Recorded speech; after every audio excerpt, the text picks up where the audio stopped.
بسم اللہ الرحمن الرحیم۔ السلام علیکم ورحمۃ اللہ وبرکاتہ۔ امید ہے آپ تمام بخیریت ہوں گے۔ ہماری آج سیریز کا پارٹ 11 رہنے والا ہے، جس میں ہم نے ڈسکس کرنا ہے علم ادویات۔ ٹائم ویسٹ نہ کرتے ہوئے اپنے موضوع کی طرف بڑھتے ہیں۔ شہد انسانیت کے لیے شفا کا حامل۔ شہد کی مکھی مختلف پھولوں اور پھلوں کا رس چوستی ہے اور اپنے جسم کے اندر اس کو شہد میں تبدیل کرتی ہے۔ اس شہد کو وہ اپنے چھتے میں ذخیرہ کرتی ہے۔ محض چند صدیاں پہلے انسان اس امر سے باخبر ہوا ہے کہ شہد کی مکھی کے پیٹ سے نکلتا ہے، لیکن اس حقیقت کو 1400 برس پہلے قرآن پاک نے اپنی درج ذیل آیت میں بیان فرما دیا تھا کہ اس کے پیٹ سے ایک پینے کی چیز رنگ برنگی نکلتی ہے جس میں لوگوں کی تندرستی ہے۔ القرآن ہمیں حال ہی میں یہ خبر ہوئی ہے کہ شہد میں شفا ہے، اس میں تندرستی عطا کرنے کی خصوصیات پائی جاتی ہے اور یہ جراثیم کش بھی ہے۔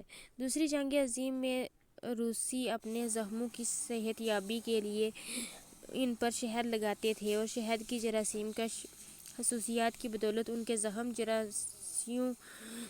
جراثیموں سے محفوظ رہتے تھے اور حیرت انگیز طور پر ٹھیک ہو جاتے تھے۔ شہد کی شفا یابی کی حیرت انگیز خصوصیات اس وقت منظر عام پر آئیں جبکہ سینے کی بیماریوں میں مبتلا 22 لاعلاج مریضوں کو اسے شفا حاصل ہوئی۔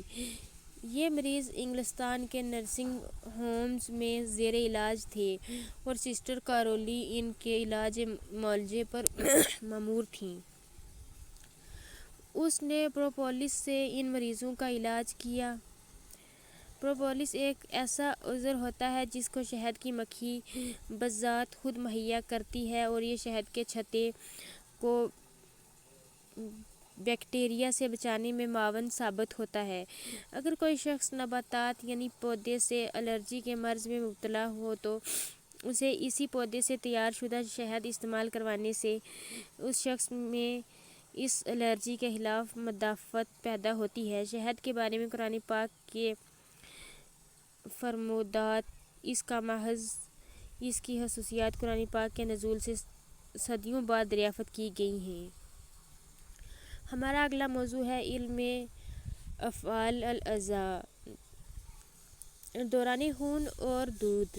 قرآن پاک ایک مسلمان سائنسدان ابن نفیس کی دوران خون کے عمل کی تشریح پیش کرنے سے 600 برس قبل نازل ہوا تھا۔ دوران خون کے عمل کی اس تشریح کو مغربی دنیا میں متعارف کروانے کا سارہ ولیم ہاروے کے سر ہے۔ سارہ ولیم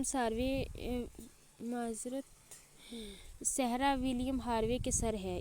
اس کے مغربی دنیا کو اس عمل کی تشریح سے متعارف کروانے سے 1000 برس قبل قرآن پاک نازل ہوا تھا۔ تقریباً 13 صدیاں پہلے یہ انکشاف ہو چکا تھا کہ اندرونی طور پر کون سا عمل وقوع پذیر ہوتا ہے جو اس امر کی یقین دہانی کرواتا ہے کہ ہمارے عضویات اس غذا سے نشو و نما پا رہے ہیں جو ہم استعمال کرتے ہیں۔ قرآن پاک کی آیت مبارکہ دودھ کے اجزاء کے محض کے بارے میں بیان فرماتی ہے جو ان نظریات کی تصدیق کرتی ہے۔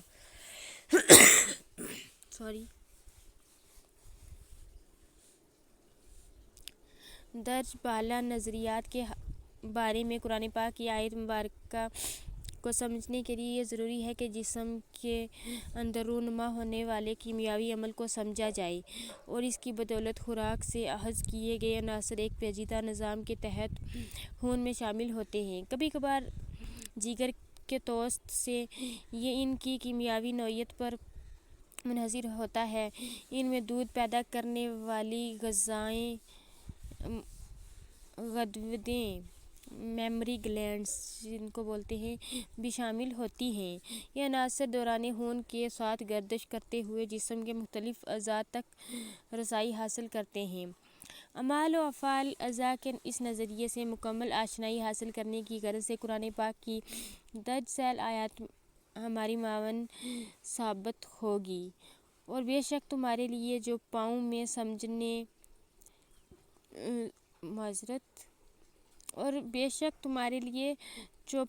سمجھنے کا مقام ہے، ان میں سے جو ان کے پیٹ میں ہے، اور تمہارے لیے ان میں بہت سے فائدے ہیں، اور ان سے تمہاری خوراک ہے۔ القرآن۔ اور بے شک قرآن پاک نے یہ بھی فرمایا کہ تمہارے لیے چوپایوں میں نگاہ حاصل ہونے کی جگہ ہے، ہم تمہیں پلاتے ہیں اس چیز میں سے جو ان کے پیٹ میں ہے، گوبر اور خون کے بیچ میں سے خالص دودھ گلے سے سہل اترتا ہے پینے والوں کے لیے۔ مویشیوں کے دودھ مہیا کرنے کے بارے میں قرآن پاک کی 1400 سالہ پرانی وضاحت اس وضاحت سے عین مشابہت رکھتی ہے جو جدید علم اعمال و افعال الاعضاء نے جدید دور میں دریافت کی ہے۔ آج کے لیے اتنا ہی، کل ہم نے دیکھنا ہے علم انجنیں۔ وعلیکم السلام ورحمۃ اللہ وبرکاتہ۔